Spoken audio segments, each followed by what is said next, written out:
We welcome you to another Sunday School lesson. Sunday School is a blessing and gift from God. God requires justice and compassion. But we become bitter at our judicial system because of a lack of justice. We complain about the injustices that we see in our country and in our world.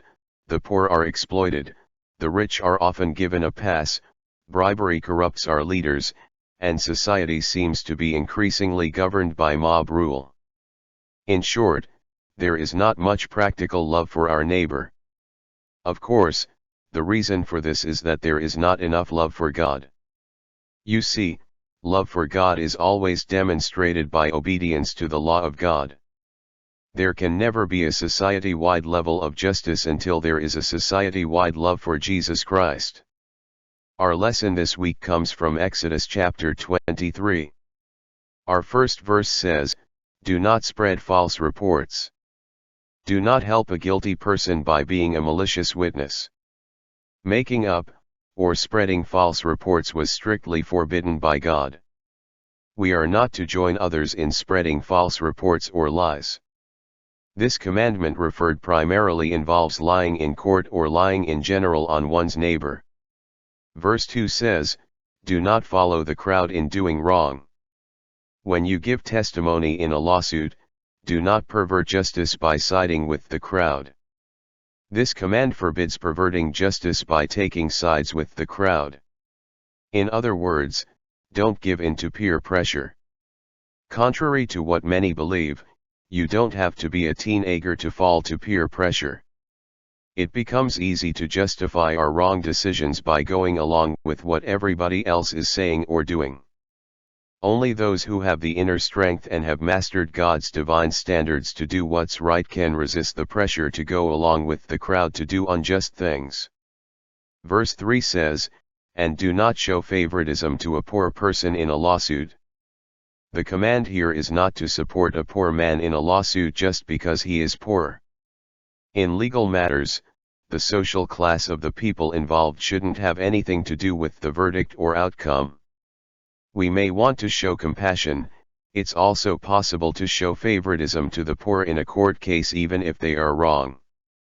God's law is clear: justice must be blind to every social class whether rich or poor.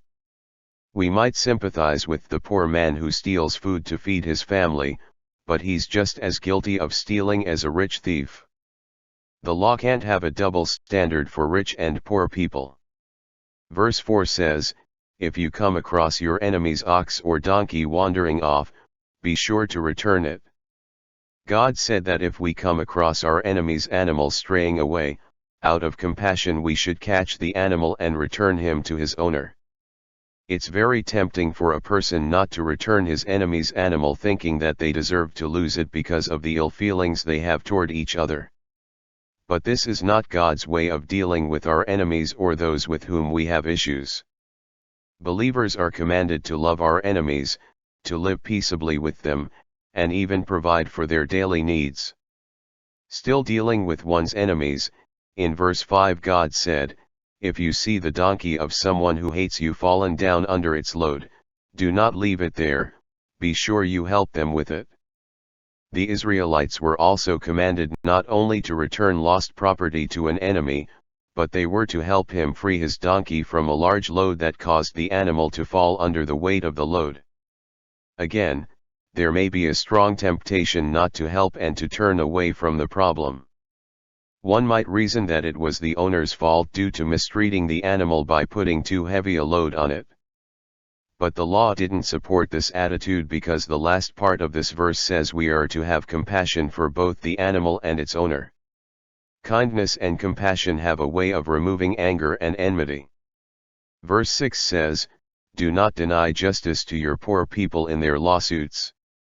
This verse commands that in hearing a dispute involving a poor person, the judge must not be biased against him.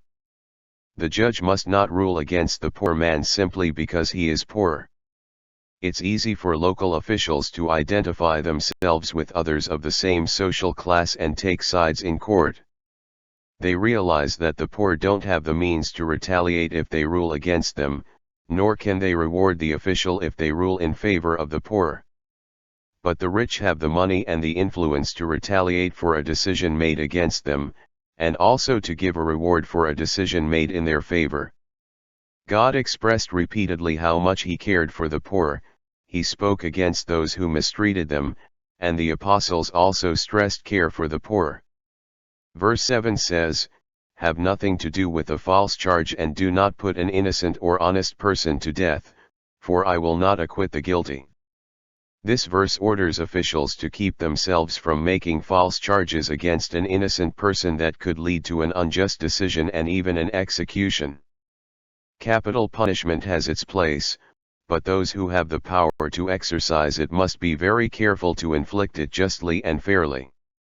Otherwise, the innocent perish while the guilty go free. We can be assured that the guilty will not go unpunished, for God says in the last part of this verse, that He won't allow the wicked to escape justice no matter what man's decision may be. Crooked politicians often ignore this fact.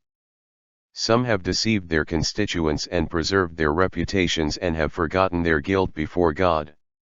Verse 8 says, "Do not accept a bribe, for a bribe blinds those who see and twists the words of the innocent."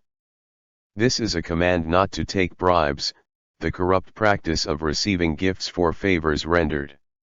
Bribery is one of the most common forms of political corruption. The scriptures repeatedly condemn bribery because it makes a mockery of justice. Taking a bribe will blind even wise leaders to do the right thing. The judge who normally judges fairly and wisely can be dazzled by money dangled before him or her and can no longer see the issues fairly. Bribes can affect the verdicts of normally righteous judges that can result in decisions denying justice to those who are in the right.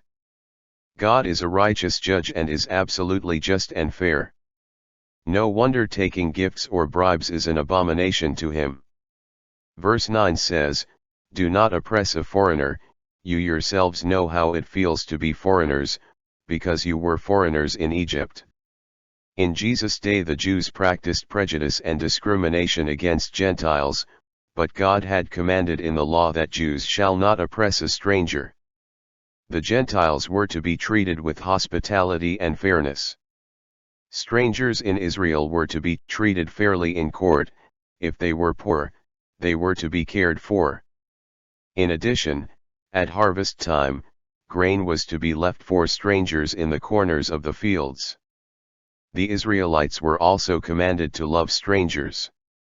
The reason that Israel was to treat strangers kindly was because God said they had an unpleasant experience in Egypt, and from that experience the Jews should have learned to treat the stranger as they themselves would have wanted to be treated.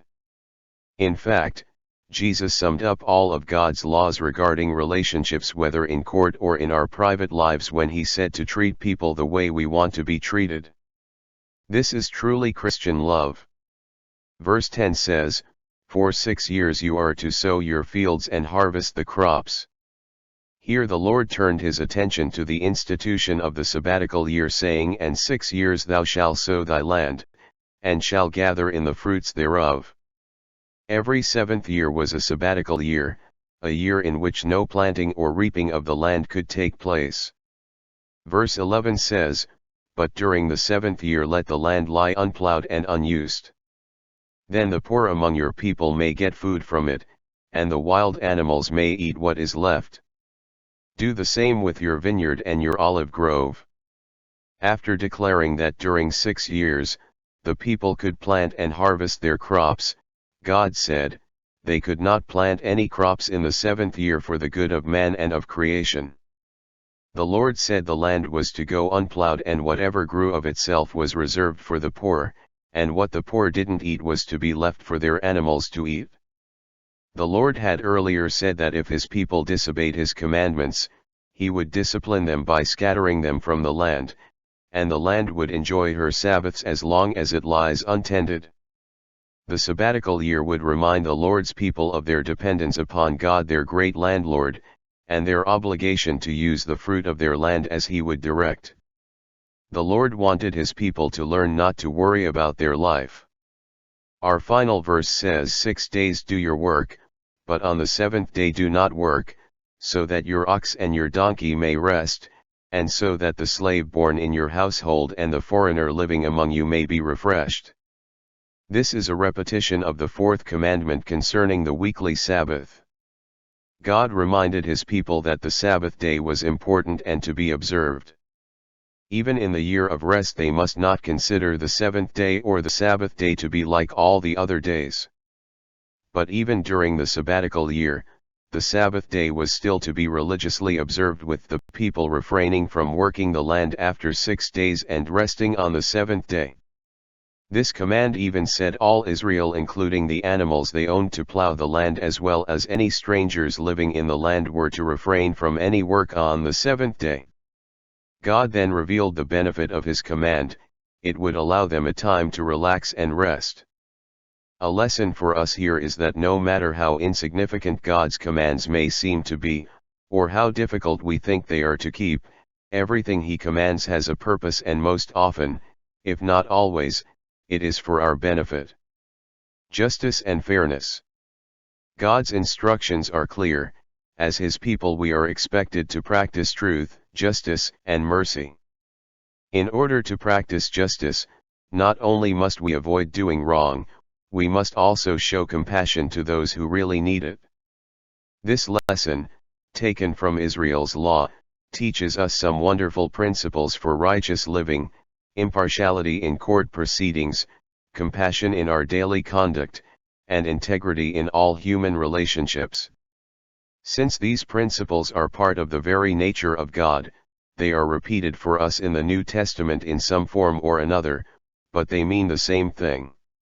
If we want to please God, we must practice these principles of justice and fairness in our lives. Justice and fairness. 1. Lying is sinful and should be avoided, especially in court. Exodus 23:1.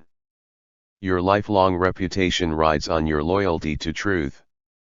If you get branded as a liar, you've lost your credibility. People won't trust you. 2.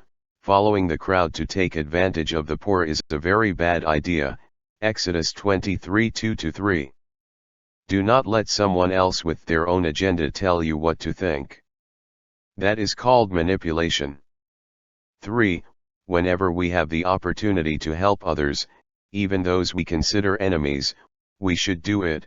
Exodus 23:4-5. Just because a man has money does not mean he should be favored. Just because a man is poor does not mean he should receive favoritism either. 4. In a court of law, the poor should be treated fairly like anyone else, for God will not find the wicked guiltless. Exodus 23:6-7. Those with no money, with no reputation, with no influence, with no ability to scratch your back or pay you back, with no real friends should be treated fairly. 5. Taking bribes can lead to only more trouble. Exodus 23:8. A bribe is anything done in darkness, kept out of the light of transparency, a corrupt evil, that is offered to help an evil agenda. 6. We should treat everyone as we want to be treated, even those who are different from us. Exodus 23:9. Provide the same opportunity, and permit no oppression in any language. 7. When God gives a command, he expects it to be obeyed, regardless of what we may think about it. Exodus 23:10-12. God's fairness in his character means that if I do not measure up to that standard, I must pay the penalty. We are truly glad you spent time to learn this lesson with us. We hope you are blessed and may share these with somebody else. Thank you very much. Have a great week, and God bless you always, dear brothers and sisters.